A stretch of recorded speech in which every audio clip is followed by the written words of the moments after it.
Welcome to the number one Bengals podcast. Off-season, baby. I'm your host, Adi Maktouk. Oh, yeah. I'm joined as always by Dr. Hoji Director Kismoji and John Gwen Estefani Shirin. We escape. And as always, we have HR present. And I'm talking about obviously Bridget Johnson. How many B names can you go through? And that is He's going to run out soon. Look, speaking of running out, we are running out of the dry part of the off season where there's nothing going on. Bengals have their free agents. The draft is what, John? End of April? Yeah, about a month. Okay, so we have about another month of nothing to talk about. And then it's going to be a week of a lot of news and then more nothing to talk about. It sounds like the holidays. Yeah. Right. You just keep looking at your stockings until little lumps of coal appear in them or candied treats. Yes, and if you want to get your non-news here, you can, but you can also go to Brinks.tv. And I want to remind everybody to do that. And Courtney is doing some incredible journalistic work. Yeah. And she has a new documentary called, let me see if I get this right. She's about already cringing. It is about the life of Madeleine Albright, and it's called "It Wasn't Worth It." And it is a debate about the value of life in the modern nation state, and it talks about all of her good sides and bad sides, her racist diatribes, and her justification of Courtney does child not mortality. Have a racist diet. And I mean, if Courtney had a racist bone in her body, she no. This is the documentary about Madeleine Albright. I just want to clarify. Oh, I see. You're referring to when Madeleine Albright was asked if the loss of what is it, like 200,000 Iraqi children's lives. I don't know. I didn't make the documentary. Yeah, I didn't make the documentary. But look, that is a big hit, very popular podcast with the kids. And also, we want it sounds like a real, Hallmark card kind of pick 'em up kind of right. Just in time for the holidays, the off season, yes. Yeah, definitely something to watch in the off season. Yeah. Oh yeah. And so we also, if you go to winnow.app/dhsports, you can get a direct line to me, John, and Hoji, and we will send you texts and we will send you updates on all the non-news and eventually the news, and we will rumors, and we'll talk about the show, and you can text back. No one's texted back. We have 2 subscribers, but no one's texted back. But but it is only $3 a month, and it's a way no to one has support the texted show. us, or we just have never texted them back. Which one is No, we've texted. I've texted. You 2 haven't texted. No. You still haven't texted. I've texted, but no responses yet. Okay. So let us move on and talk about the news. So Katie Blackburn, obviously, Bridget, you know about this, the recent fantastic article by Jeff Hobson about Katie Blackburn. Maybe you want to tell us about that. Daddy, I don't know what You see, going and on then about. I am the one who gets called out for not highlighting the contributions of women, and I am the one who read the article. You see that? Prove me wrong. Daddy. Now, see, I am not HR, but I have done many, many years of therapy and marriage therapy and hypnotherapy, and this is what you call classic passive-aggressive behavior. Right. You see, Right. But no, I'm just saying, look, he asked Bridget to to say an article that she hasn't read, Right. so that he could say how he has read it. Yes, and I am deserving of the award. Remember the award I got for feminist contributions to feminism? That you OG gave in Back on yourself. the Island? Fine. But I funded it too. But no, what I'm saying is last week I got called out for not knowing that Bridget's birthday was last month or whatever. And the reality is, well, the reality is I know because I am so in touch with the sensibilities of women that they don't like for people to know their age. And that is a reflection of society, of our capitalistic society. What is a sensibility? So look, let's get back to the topic. By the way, Bridget, happy birthday. I saw that you posted a picture of a special gift that your coworkers have gotten you, and I knew it wasn't us. Because yes, this show, thank you. Yeah, thank you. It's the other coworkers, the ones not led by Daddy-O. So thank you. Yeah, we figured. Yeah, sure. Mm-hmm. Keep going, Daddy-O. Tell us about Katie. So keep digging your grave, young man. So I'm going to dedicate we'll give you the shovel. I'll dedicate the next 3 seconds to the article. Essentially, what happened was Katie Blackburn is going to be John at the competition committee next Sunday in Palm Beach, Florida, and she's the only woman that will be there. And she's one of what, like 12 people at the competition committee, John? It's like 10, yeah. And they are pushing for some really, really incredible things. Like, for instance, they're pushing for, no guaranteed money in contracts. I think that's one thing the Bengals are advocating for. No.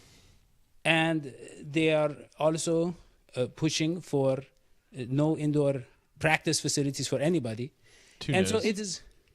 So no, really, but she is there, and the article talked about how all these other people are intimidated by her, they're scared of her, and they listen when she speaks. So she has done a great job. It is such a feel-good story, a true American success story. All the odds were stacked against her. She goes to a prestigious law school, is the son of the owner, and somehow ends up in the front office. It's an inspiring story. Go read it on Bengals.com. That's all I wanted to say. Daddy-O, thank you for lifting that up. The one thing I would say, women can be in these positions and have real sway without people being scared of them or intimidated by them. Sometimes they are just smart, competent leaders. Whoa, that is okay. Okay. You don't have to attack me, Bridget. You don't have to attack canceled. You got canceled. I don't know. And now Courtney is giving me the stink eye. I don't know. I don't know if I can go on. I'm honestly, I'm shaking. You looking at the dynamics on the. It actually sounds like Daddy-O is intimidated by both women. Part of this. It does seem that I way. am. And now the prophecy. Yeah, something people don't know about Daddy-O, because you would think that he would be the one who would have had 14 different marriages, not me. But Daddy-O is asexual. Divorce is very expensive. It's very expensive. Yeah. Undeniable. Yeah. Yeah. Okay. And that we can all agree. Right. I think Hoji cut out. Is he there? I'm here. Okay. Well, you just stopped talking. That was a strange. I've never experienced that before. Did you, okay. You probably filtered me out. That was Courtney. Look, John, speaking of intimidating people, the pass rush. I want to talk about the pass rush, John, because DJ Reader responded to a tweet by Andrew Russell, I think, right? The PFF guy. Yes, yeah. And he said, hey, the Bengals think they fixed the pass rush and they have the same pass rush. Wasn't good enough last year. That's a problem. Something like that. DJ Reader says, hey, we had 41 sacks. Only 7 teams had more.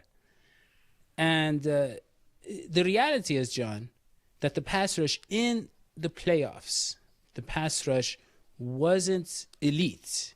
Yeah, they got I the would job beg done. to differ. I would beg to differ. Okay. But go ahead. And but I was the just reason, begging to differ. I haven't differed yet. I'll differ later. Right now, just begging to. Right. And here's the thing. Trey Hendrickson, John, had a back injury he was dealing with, right?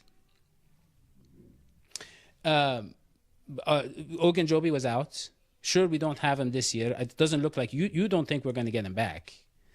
But probably not, no. Yeah. I think he's going to command at least $5 million, right? And it doesn't seem the Bengals would do that for a rotational guy. It's not even just the money, though. It's the fact that he was starting over B.J. Hill. Then they gave B.J. Hill a starter's contract. They're not going to give that to Ogunjobi. Like, what's the dynamic there? Like, does he want to go back to the team that now is starting the guy who backed him up for most of the season? Like, I don't know what that John, but weren't their snaps basically 50-50? Weren't they about half and half? It ended up that way, but on most Yeah. pass rushing snaps where Ogunjobi got the production, like he was on the field and BJ Hill wasn't.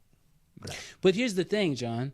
What are his options? Like, he goes back to a team where he had great chemistry and great production, maybe signs another 1-year deal, shows that his foot's healthy, then gets the big deal next year. He's still, what, only 30 years old, right? Well, yeah, but like the door I think is still technically open, but at this point, I think they're looking at potentially younger and cheaper options to fill that role at this point. The door is open, but it's hitting him on his behind on the way out. Now, here's what I would say, which is that basically an elite defense looks different in the playoffs than it does in the regular season. It's not about sacks. Sacks is great, but there's a kind of conservatism, which I admire that Lou Anarumo was able to do in the playoffs that meant to wins. It was the defense that was, in my opinion, the truly elite part of our team all season long, including in the playoffs. And even, I would say, in the Super Bowl. I mean, that was an elite team. That game against Kansas City was the greatest game of maybe my life. That was a defensively led team. That is as elite as it gets. John? Well, but John, we're talking about pressures, not sacks. John? Pressures. What would you say in John? terms of When I pressure? say smart stuff, I go, John, because I want to hear John. Yeah, I do that too. Because Actually, I think he thinks I think he agrees. And then when he agrees, it's like, wow. What is the question? The question What is, is the he's question, saying, was the defense still elite? Yeah, that's the thing. That wasn't a very smart thing to do. Let me phrase it in a John-appropriate way. Okay. John, That's such a the dumb defense question, stepped man. up. The defense had great plays, big-time plays. Secondary made some big interceptions, big pass breakups. The defense stepped up second half against the Chiefs. But overall, how would you grade our pass pressure? Our ability to get to the quarterback in the playoffs.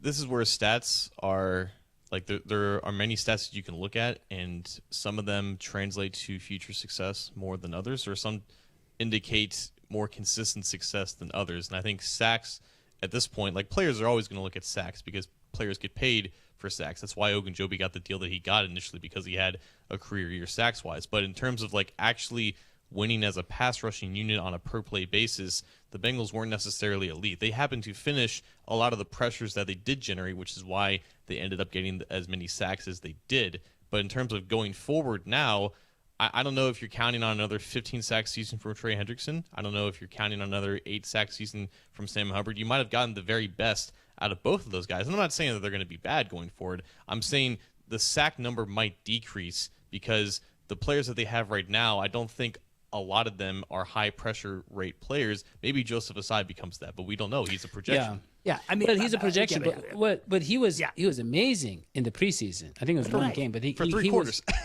against the Bucks, against a very good offensive line, the Bucks. He was amazing. There's also the Darius Hodge guy. But the throw in there, defense, maybe. listen, a defense is not a buffet. You're not going to add up. I ate three grapes. I had 4 muffins. You know what I mean? It's a pass breakup is hard to do. An interception is hard to do. These things are I hard think to do. this But- question is even more out of this. I have no idea what he's saying. Well, Does anybody understand what he's I'm saying? no, I Bad haven't gotten my grapes and- point. yeah. I haven't gotten my point. What I'm saying is that it's not about who is going to do this and who's going to do that. It's a unit. And yes, we have a lot of talent, but it's the way that defensive unit work together. Yeah, but one the person. point I mean, is- look. The famous interception. One person tips it, another person catches it.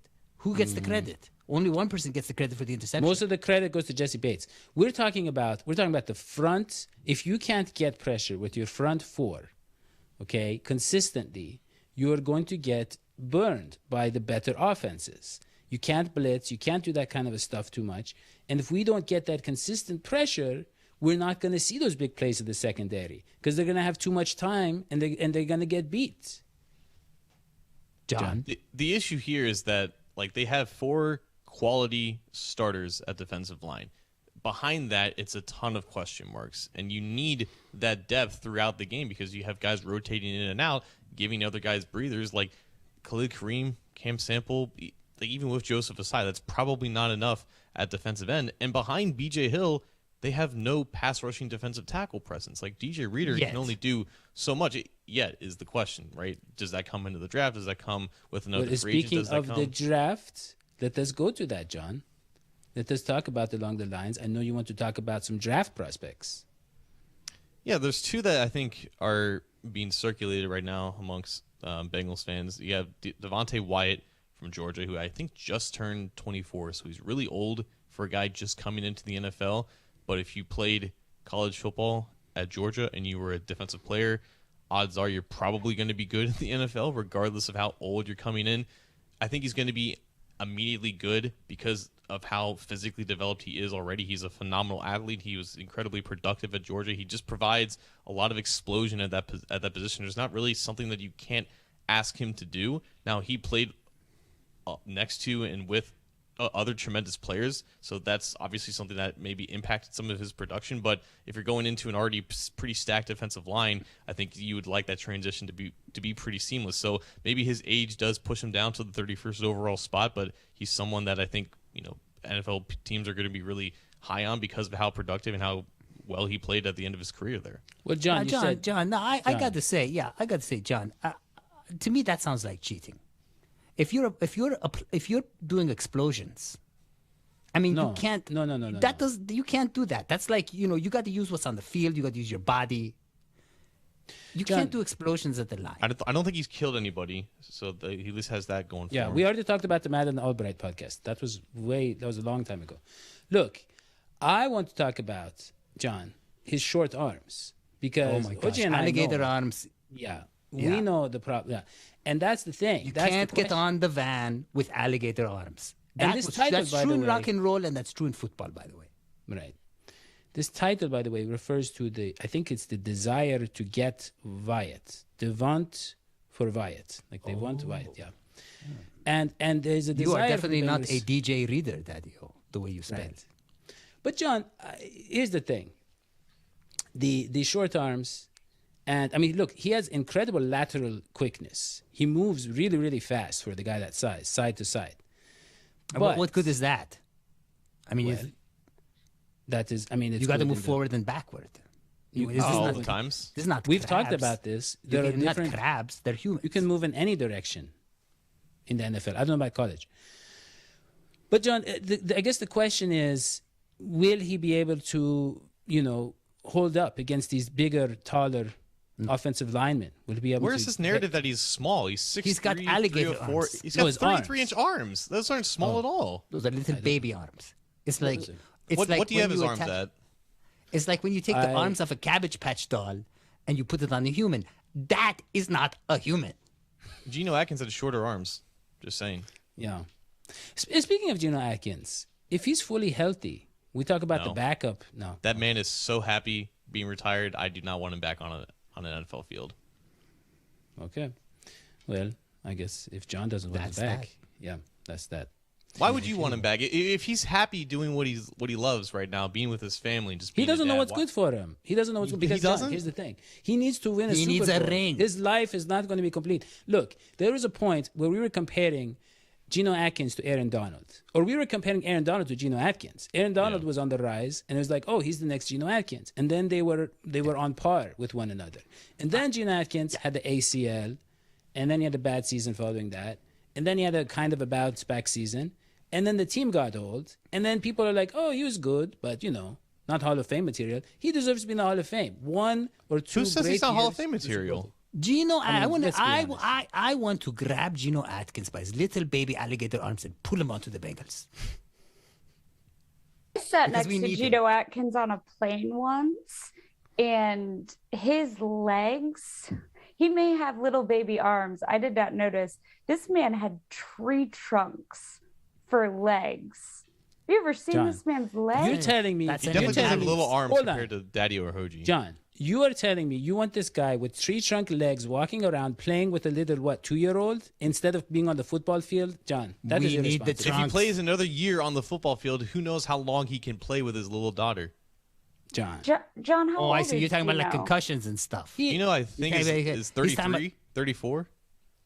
He's still a baby. He's This saying show- about Yeah, I mean, I told you about all the injuries I suffered from this show, and you don't seem to care about all the joints, the ligaments, the tears, just from you going through the paperwork and just from Daddy, we literally had the cutting doctor. coupons. No, we had the doctor do a full eval. You are not suffering any of these things. Oh, so he's been gaslighting us. It's all fantasy. Yes, those are it's all fantasy. Those are It's for passive workman's comp aggressive. claims. Those are He for- gets on the phone and he You'd be says, surprised "Come about help the me. things- I can't well- walk. Come help me. Drive me here. Drive me there because he doesn't want to buy a car." Well, here's the thing: you'd be surprised the things you can charge to a company HSA account, and that is kind of the secret of my yeah. Not But only anyways, do you look, want to, not only did you want to devoid Geno Atkins of his rightful retirement, but you've used him now to create an inappropriate tangent from the show, and I will not allow it. and speaking of inappropriate tangents, let's go to the Hojoscope, please. Yeah, let's go. So, for those of us who do follow the news, there's a heartwarming story out there about a hero named Fezco. I don't know if you've heard Fezco's story, but this beautiful little dog, if you could pull up his picture, Courtney, this beautiful little dog, Fezco. You can see him right now. See that beautiful, look at those eyes. Look at that poor dog. Fezco is a gay dog, and his owners abandoned him because of his sexual orientation, his lifestyle. They said, "We don't want a gay dog," and that's when, if you could pull up the next picture, Courtney, that's when Steve Nicholson and his partner John in Charlotte, North Carolina, adopted Fezco, and they renamed him Oscar after the Irish playwright Oscar Wilde. So now, in this picture, you see Steve and Oscar, and this beautiful dog, once Fezco, now Oscar has a home. Now, you wonder, what does this relate to football? Well, this story reminded me so much of Baker Mayfield. Because Baker Mayfield, as you know, he's like this gay dog. He doesn't have a home. He's not wanted by anybody. Well, he's wanted by a lot of people, but he's got this contract that people won't take him from. And people think he's not valuable. But he's very valuable. I watched that man beat the Bengals in week 9. This guy had 17 touchdowns last year, despite the fact that, we might have to cut this beautiful music. As excited as it makes me, he had 17 touchdowns last year. And all that with injuries to his shoulder, and a lot of psychological warfare between him and the coaches. He's going to go to a team and be very successful. The question is, why isn't he wanted? It's that everybody is looking for the next Joe Burrow. Everybody thinks that Joe Burrow is an answer. And here I quote Adam Pac-Man Jones on our show, there is only one Joe Burrow.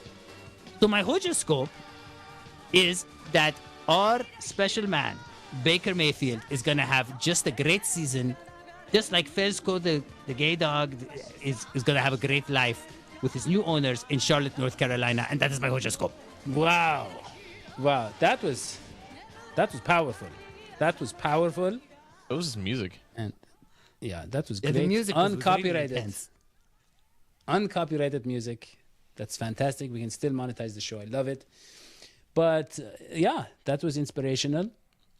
And Baker Mayfield, I think, would appreciate it. I thought about that because Hoji is his new agent. The Browns called themselves the dog pound, I believe, or the dog.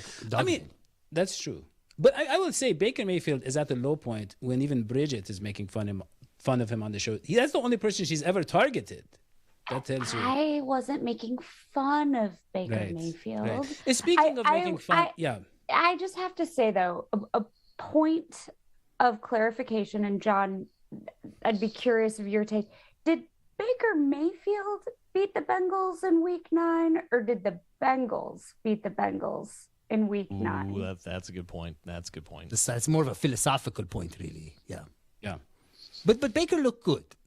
Baker has only looked good against the Bengals, basically, John, right? But that means a lot.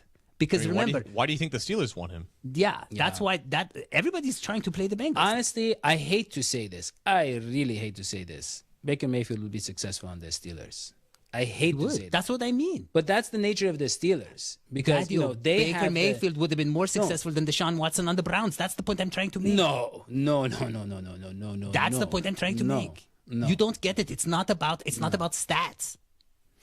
No, he would. No. It's about energy, vibes. The thing You is, give him that new coach, he's going to do great. He had the problems. Steelers went to the Super Bowl with Neil O'Donnell, and he was the quarterback for a long time. It wasn't one of those freak years or something. Pretty sure they lost in the Super Bowl. They did, but my point is they have the kind of franchise and culture where they can get the quarterback to win instead of having the quarterback being a hero, as you say, like Joe Burrow. It's the opposite of the Bengals. A Fezco. It makes winners out of you. The Bengals need a winner to make winners out of the Bengals. Okay, look, enough of that, and let us go to Daddy-O Cares. But does he? Well, Yes, please. I think Daddy-O, let's educate Daddy-O a little Sure. bit on this. Sure. So coming up in May, it's almost April. So coming up in May, we've got Mental Health Awareness Month. And at the show, we care about mental health, right, Daddy-O? We care about, let me check if you told me, but give me notes before the show. Yes, we do. That's right. Yeah, I have the answer right exactly. here. Yeah. I kind of wanted you to string all the words together. And just, I like, had hear to you just say check. it. Just wanted to make sure it wasn't a trick. Yeah. It is not a trick. So a couple weeks ago on the show, folks know I was sad about CJ Uzomah leaving. I'm less sad now after like seeing his dog in a Jets bandana or whatever on Twitter. I feel over it now. But we acquired Hayden Hurst through free agency as our new tight end. And on, I think, March 19th, John shared a video, a must-watch video from Hayden. And I don't know if folks know a lot about his story or a lot about his philanthropy, but Hayden deals with some really serious mental health issues and even attempted suicide when he was a little bit younger, when he was in college. And his journey and his story led him to create the Hayden Hurst Family Foundation that's all about focusing on mental health and suicide prevention. So their big message is especially for kids and young people who have seen really dramatically increased suicide rates, especially over the last 2 years through the pandemic. They're all about reminding them you're not alone.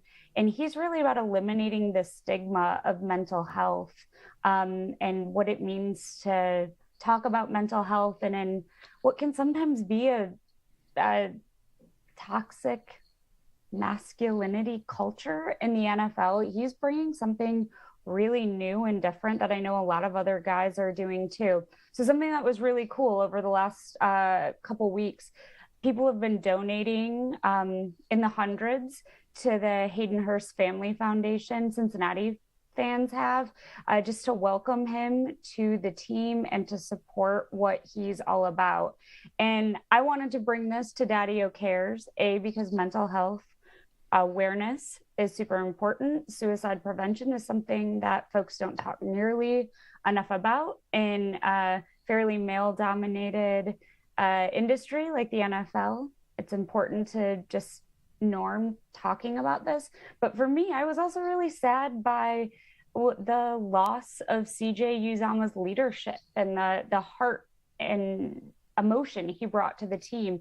And then I watched the video that John shared, and I was really inspired by the fact that there's going to be this new dude in the Bengals locker room who's clearly a vulnerable and powerful leader, someone who shared his story and is really advocating for something he cares about. There's a cool clip in that video of him talking to Dak Prescott after a game about like, we should collaborate. Thanks, man, for sharing your story. So I think this is a perfect example of something we should lift up in Daddy-O Cares. So we are excited to welcome Hayden Hurst to the Cincinnati Bengals. I think he's going to be an interesting leader for the team. I don't know if he'll be as loud or, as like media friendly maybe as CJ was. And it's certainly not a one-to-one comparison just because they're both tight ends, but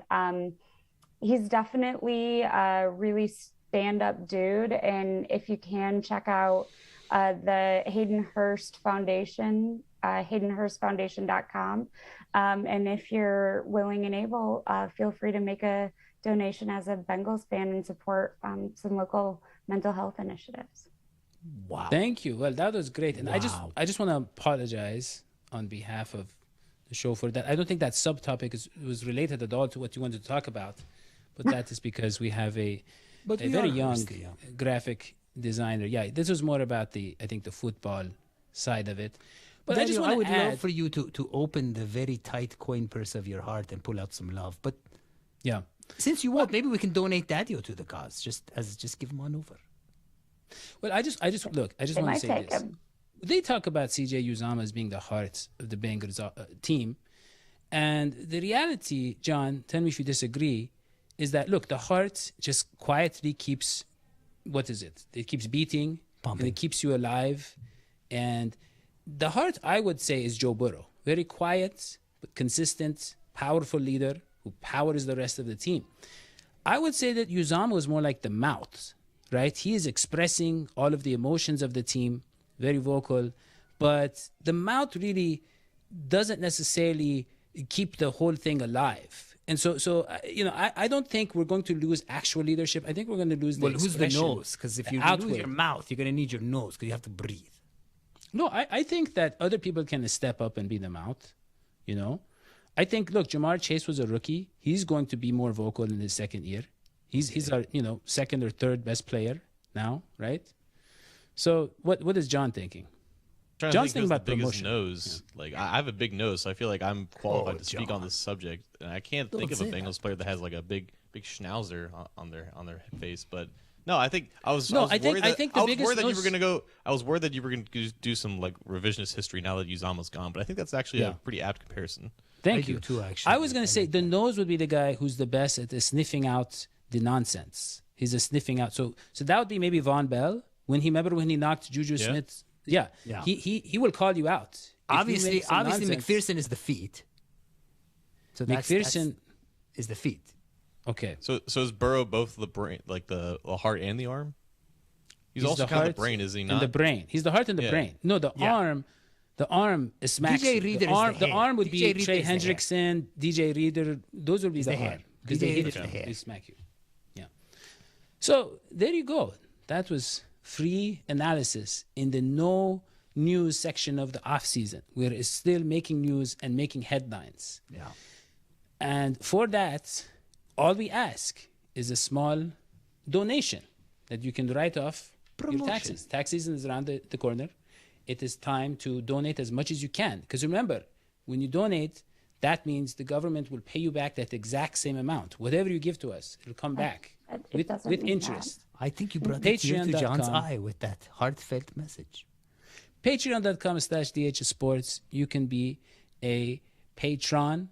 And last week, we gave a birthday shout-out, if you remember. Bridget gave the birthday shout-out, and we gained a new patron in the process. Obviously, that wasn't our plan. Bridget, maybe that was your plan.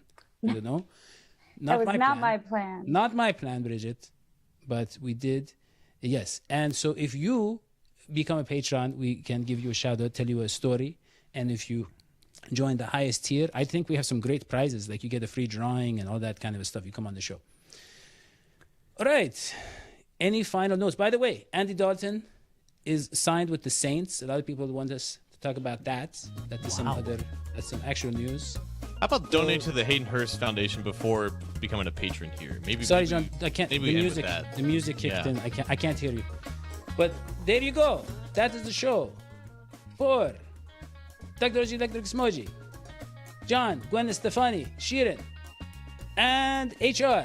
Yeah. I'm Jadi Maktouk. We'll see you next time. Yeah. So long, SVT. Yeah. Guys.